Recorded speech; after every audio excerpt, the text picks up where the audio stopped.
লড়াই করব, লড়াই করার জন্য এসেছি। দাদার নেতৃত্বে, অধীর চৌধুরীর নেতৃত্বে এই বিধানসভায় লড়াই হবে। ধর্মনিরপেক্ষ রাজনীতির জয় এখানে হাসিল করতে চাই। মানুষ জিতুক, ভালো মানুষটা জিতুক।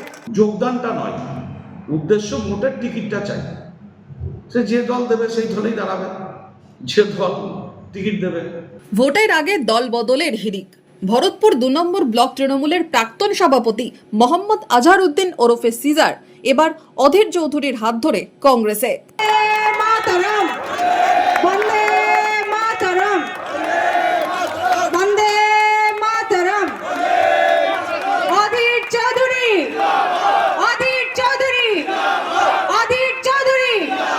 বৃহস্পতিবার ভরতপুর 2 সালার ব্লক কংগ্রেসের উদ্যোগে যোগদান সভায় বহরমপুরের প্রাক্তন সাংসদ অধীর চৌধুরীর হাত ধরে কংগ্রেসের পতাকা ধরলেন সিজার।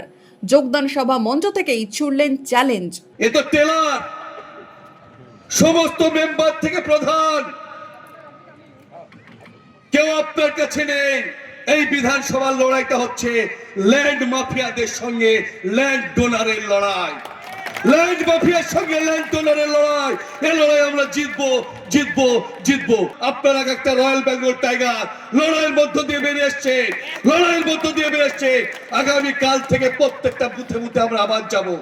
262টা বুথ, 262টা বুথে যদি কোন বুথে তৃণমূল কংগ্রেস লিড দেয়, আমি সিজার রাজনীতি করা ছেড়ে দেবো, রাজনীতি করা ছেড়ে দেবো, রাজনীতি করা ছেড়ে দেবো। ভোটের মুখে কংগ্রেসে যোগদান নিয়ে কি দাবি করলেন অধীর চৌধুরী? সিজার যোগদান করলে আমরা খুশি। সিজারকে দেখে আরো অনেকে যোগদান করতে পারে আগামী দিনে। যাদের মোহভঙ্গ হবে তারা ধীরে ধীরে কংগ্রেসে ফিরে আসবে, এটা স্বাভাবিক নিয়ম। সেই স্বাভাবিক নিয়মে সিজার আমাদের দলে এসেছে। পুরনো কংগ্রেসের ছেলে, ওদের পরিবারে কংগ্রেসের পরিবার ছিল। আমি আমার বক্তব্যতে বললাম, তারা ঘরের ছেলে ঘরে ফিরেছে, ভালো। উল্লেখ্য, একটা সময় ভরতপুরের বিধায়ক হুমায়ুন কবির ঘনিষ্ঠ বলেই পরিচিত ছিলেন সিজার। ভরতপুর 2 ব্লক সভাপতির দায়িত্ব সামলেছেন, যদিও তাকে পদ থেকে সরিয়ে মোস্তাফিজুর রহমান ওরফে সুমনকে ব্লক সভাপতির দায়িত্ব দেয় তৃণমূল। গত পঞ্চায়েত নির্বাচনে জেলা পরিষদের 62 নম্বর আসনে নির্দল হয়ে ভোটেও দাঁড়িয়েছিলেন সিজার। যদিও তৃণমূল প্রার্থী মোস্তাফিজুর রহমান ওরফে সুমনের কাছে পরাজিত হন তিনি।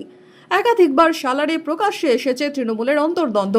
26-এর ভোটের আগে এবার দলবদল, কি বলছে তৃণমূল? প্রাক্তন তো প্রাক্তনই থাকবে, প্রাক্তন ছিল, প্রাক্তন আছে, প্রাক্তন থাকবে। কোনো পার্টি কোনো মানুষের কাজ করার জন্য এরা নয়।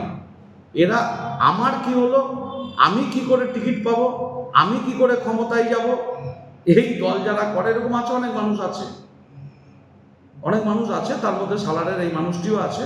হ্যাঁ, তাকে শুধু টিকিটটা দরকার, তার পার্টিটার জন্য নয়, ইডিওলজি নয়। যদি জিজ্ঞেস করেন কংগ্রেসের ইডিওলজি কি, আদর্শ কি,